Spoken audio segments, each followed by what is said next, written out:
Hey everybody, this is Evan with Tabletop Gaming Guild, and today I'm going to be bringing you a review of Blood Red Skies from Warlord Games. So, let me take you down to the table, show you a bunch of the stuff that's going on with it, bring you back up for my final thoughts.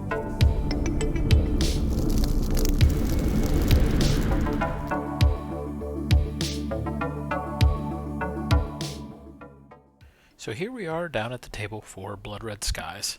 So this is the Battle of Midway box set here from Warlord, and you can see some of the components, and these are the main components that you're going to be using through the game. There's a bunch more into the box, but a lot of it leads into alternate scenarios or pieces that you would use for optional rules, and a lot of those optional rules are scenario based, so we're not going to go over those.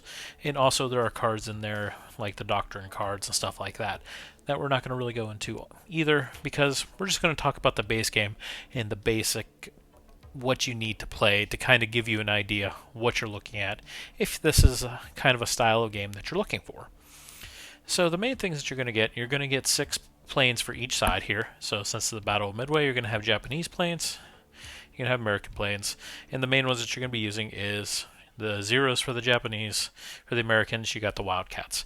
And I got a couple basic painted up here.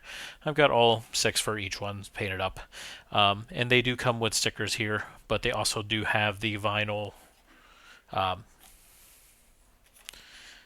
transfers that you can do if you're used to doing those, so you can get like really in-depth in details with these. So that is an option with them, and you can see that they are currently on the Blood Red Skies base. What's really cool with the base is it hinges, and you can do that with the plane. And it's really important because there are 3 different spots that you can go with. The main things for the game that you're going to be using for the playing is, this is what's called advantaged, this is what's called neutral, and this is called disadvantage. And it's going to be referenced a lot through the game. You're going to have a couple different player cards for different types of planes here. Like I said, the main one you're going to be using is the Zeros and the Wildcats, but they also do have alternate ones for like Dauntless, Devastators, Vows, Kates. Mostly for different scenarios you're going to be doing if you're going to be doing, bombing missions, torpedo missions. You're going to have a gaggle of dice here, standard D6. Now the 6 has the ace on it. Everything else is tally marks on them. A couple different markers here. So these are the boom chips here. These are you're going to use to measure when you get to a victory or not. These are just activation markers, so you know what's activated. Here's the main plastic that is going to be into the game. You're going to get 2 measuring sticks, one that goes to 7 inches and one that goes to 4. This is a turn marker here, and this is your firing marker here. So firing happens at 6 inches, and this is measured out to 6 inches. Now you see on the cards, there's going to be a trait section here for each, and then you're going to have these statistics right here based off these 3 numbers. And those 3 numbers are the 3 main numbers that you're going to be using through the game. There's also a 4 statistic that is currently under the plane. These cardboard discs are changeable, and they range from numbers of 2 to 5. So we'll start talking about these. So these are going to represent your pilot skills. 2 being a rookie. We have a 3 right here, which is just an average pilot. So rookie would be someone that's no experience, just been trained to fly, and that's who's going to be into the pilot seat. The average one is someone that has some combat experience, flown through a couple missions. And you got the 4, which is a veteran. Lots of sorties, fought a few battles. And then 5, I don't have one of those out right now, but it's someone that has a lot of missions under their belt. A 5 is an ace, so has multiple kills while piloting. Onto the card, you're going to have the 3 stats here. The first one's going to be firepower, so it's going to represent, armament, accuracy, all that good stuff kind of rolled into that. And it's going to either be a 0, 1, 2, or 3. There are a couple that do have none on there, but generally you're going to see a 1 or a 2. Those are going to be the average. So the next here is going to be the agility. Again, 0 to 3 for these. So most of these are going to be 1s, 2s, and then you're going to see some 3s. Like 0s were known to be very, very agile. Wildcats were not. Wildcats did have better armament.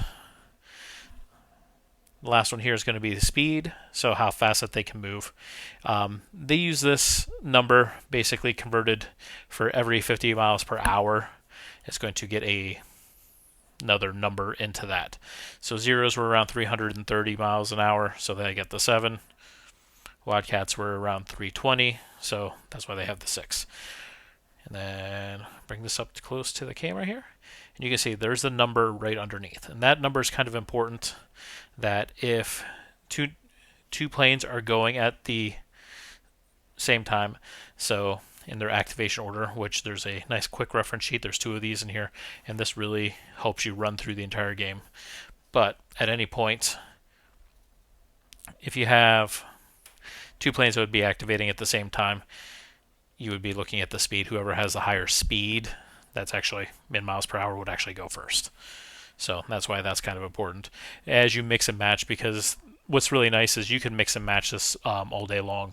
So if you were to get like the Battle of Britain set, you have that, and you wanted to see what Spitfires would do against zeros, sure, why not? Throw it out there, you can do that. Likewise, if you just wanted to run a tournament of people who, having planes against other people and Spitfires versus Wildcats, sure, why not? So, we kind of explained what's onto the cards here. And also onto the back of the cards, there's a little bit about them. So, if you want to learn a little bit of the history. So, I'm going to slide these down a little bit.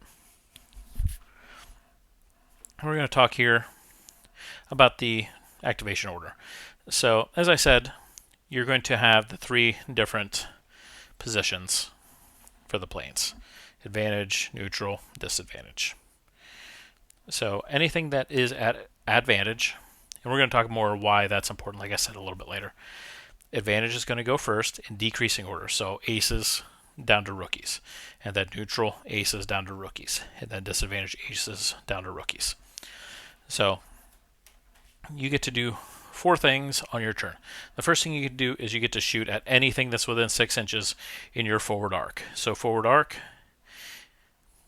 as you can see here, so the arrow is pointing straight ahead of you, and you can see the 45-degree cone that kind of juts out there. You draw that out, that's going to be your forward arc. So forward arc, then you got your 2 side arcs, and you got your rear arc back here. So if you're advantaged, you get to shoot anything in your forward arc. Alright. So once you activate it, that's your first thing you do. Remember, disadvantaged airplanes cannot shoot, so if you're disadvantaged, you can't do it. Next is going to be burning your advantage. We're going to skip that for right now and come back to it, because we're going to be talking about moving first, and then we're going to come back and talk about advantage. So moving is really, really simple. So you're going to take a look at your speed, whatever that number is. Flat out, that's how far you can move. So we're going to kind of move some stuff out of the way. So if this 0 was going, he's got a speed of 7. What's really nice is the bases fit in these really, really nicely. So I want to go 7 inches. Simple. You have to move at least half of your maximum speed rounded up. So the minimum that I'm going to go with that 7 is I have to move at least 4. So it would normally be 3.5, but round it up to near an inch. So once you get your move done, you can then turn 45 degrees, which is what this guy is for. Little triangle right there. So once you get your move done, you match it up, and then if I want to rotate to the right, you just get it so that the arrow is now like that. Pretty simple on figuring out how to turn and move. And then likewise, so any other advantages would go. And then neutrals. Okay. But talk about the moves, why the advantage is important. So, burning advantage. So whenever you have advantage, that means you got the jump on people. You're expecting things that are happening. So you can use that to your advantage, hence the name. So there's a couple things you can do. At any point that you have advantage, you can go and once you burn it, move to the neutral. This is all during your activation. And that's why it's important to mark whenever you go, because just because you have advantage, you burn your advantage, you don't get to go again in the neutral. No. So what's important is, like I said, the 0 here can move up to 7. Let's say you want to move 6. Okay. Let's say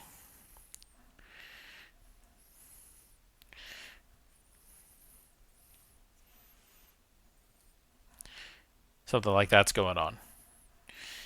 He was right here. His buddies start getting tailed, and he's in a bad position like that, potentially can get shot down. So we'll actually slide this up here. So one thing you can do with your advantage, we'll slide this back to advantage, is since you can only turn 45 degrees at the end of your turn, one thing you can do to get more maneuverability is you can burn your advantage for maneuvering. So what you can do, and this is why you get 2 of these guys, at any point during your turn, you can get 180 degree turn while moving. So he can move 7 inches. So let's say at 4,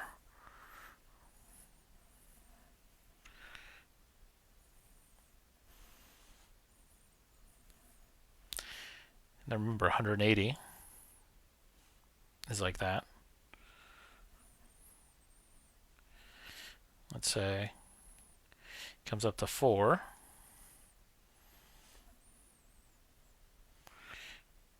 That would be 90.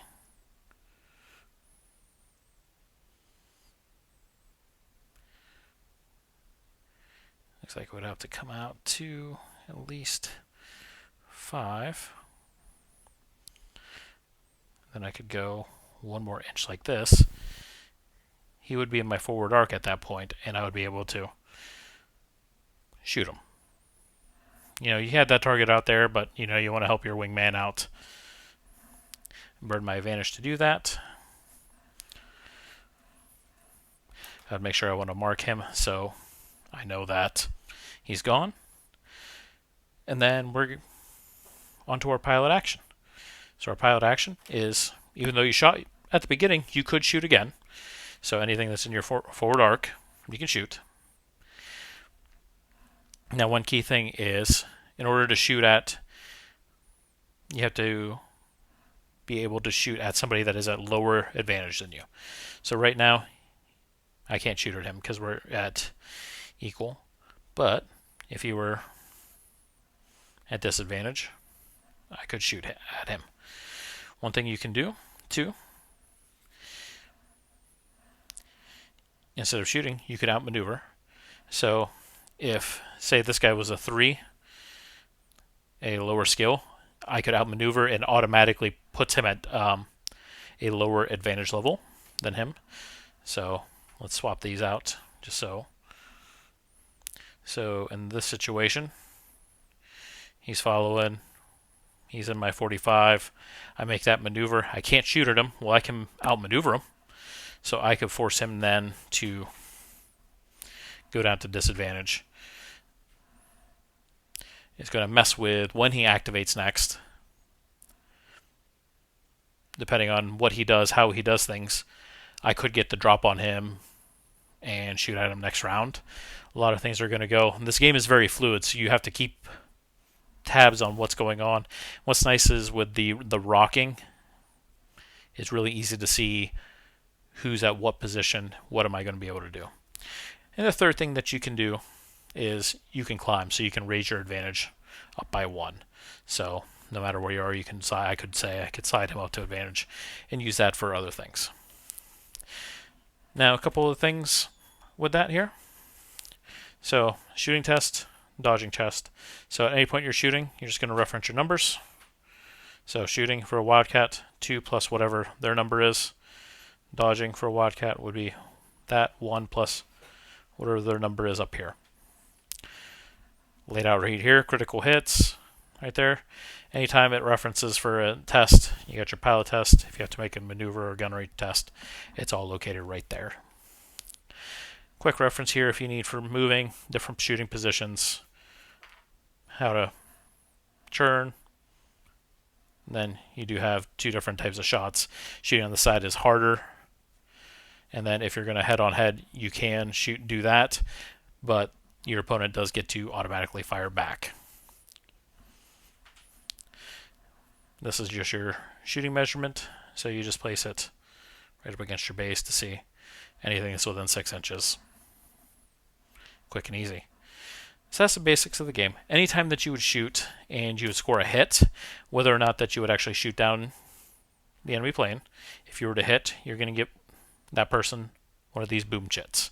Boom chits do represent stresses that the pilots are taking, stresses on the aircraft, the nerve while flying, and once they acquire so many boom chits, the game is over. So you need to get more than the number of planes that they have. So this quick little thing that I set up here with 2 on 2, so you would need to score 3 boom chits to make an opponent scurry away. Now, with that, like I said, you only have to score the hit. You don't actually have to shoot down an aircraft. The only way you're going to shoot down an aircraft is if you're shooting a plane that's already at disadvantage and you manage to score a hit and they're unable to dodge it, then they would actually get shot down. Anytime that you shoot at an aircraft and you're successful, they don't make a dodge, they automatically go down 1 advantage level. So if they were at neutral, they're going down to disadvantage, likewise advantage to neutral. So that's kind of the game in a super broad nutshell. And that's how you're going to play the basic game. There are cards that I mentioned I'm not really going to go into, but they're theater and doctrine cards. So they're kind of played based off of different things. And you're going to use them kind of as cards to play. It's going to negate boon chits or give you extra die on attack. And they're just a finite resource that you're going to have to use on these here. So something that you can use to kind of spice up the game from a basic. You can start at a very low level like this, and this quick reference guide is going to be your friend. It's basically everything you need into the game to play. The rulebook is laid out really nicely for any of this stuff too. It looks way thicker because you only need, I overshot it by 1, from this page here, page 6 to page 15. So 9 pages, and there's a lot of picture and references, so it's not full page to page for notes. So that's all you really need. A lot of that is going to be extra stuff, extra references about the Battle of Midway, some scenarios, the extra rules for like theater and doctrine cards and stuff like that. And there are optional rules that you can build into as you go along that you can go and see in the rules. It's going to say optional, add this in. So I'm going to bring you up from the table, kind of give you my final thoughts on Blood Red Skies. Alright, so final thoughts here on Blood Red Skies. So Blood Red Skies here by Warlord. It is definitely a take on your aircraft game. They give it the bolt action treatment. So what I mean by that is they're really slimming down a lot of rules to streamline as much as they can, with trying to keep as much of the historical information, the historical stuff about the aircraft, as much of it as possible into a small game. You can really do a lot and get really complex games with that. Something like Check Your Sixes is definitely way more complex than something like this. But Blood Red Skies is designed more as an entry-level game. So if you're looking for this beer and pretzel type of game, that reference for something simple or something basic. If you're kind of interested in like World War II aircraft, but some of the larger games are very harder for you to kind of jump into, this is a great way to get started because everything you need is in this box. You're going to get 12 aircraft to start with, all the counters, everything you need, lots of scenarios there, and definitely if you have an interest in the War in the Pacific, that naval section of it, you're going to get 2 iconic aircraft out of this. You're going to get Zeros and you're going to get Wildcats. You're going to be able to use those, and you're going to be able to recreate some really cool battles with them. I really can't say a lot of negatives about this. The system is simple, it works, and it works really well. Is it a game that I personally would use for all my aircraft stuff? No. There's a couple other systems I would use over this, but this is definitely something that I would say if you're looking to get into this space, this is a great way to start. Warlord does a great job with this kind of stuff. Cruel Seas is another one that they do. And they have this one, Into the Bolt Action line, and even Bolt Action is a really good example, World War II rule set that you could use if you want to jump into, that style game, that level, there you go. The component quality is really good. The aircraft are really awesome. I only had very minor problems with that. I think it was just a shipping issue because I think I had one piece that had a tail broken off that took me all of 3 seconds, and I'd have a super glue to fix. Planes are not hard to paint at all. You can get a lot of reference book. I have a classic military aircraft book that I use as a reference guide to paint my aircraft. My painting, for some odd reason, personally, when it comes to objects, I don't paint as well as if I do paint actual figures. I don't know why, but as you can see though with my painting job, it was serviceable. You could tell what they had good enough. But yeah, definitely if you're looking for an entry-level World War II playing game, this would be a good one to get really started with. Now if you have any other questions, if you play Blood Red Skies, or if you have any more comments about it, definitely throw it into the comment section down below. Subscribe. Every subscription definitely helps us out. Every like also helps us. And if you hit that bell, whenever any of our new content comes out, so you can be some of the first people to watch it. But until later, this is Evan with Tabletop Gaming Guild. Have a great night.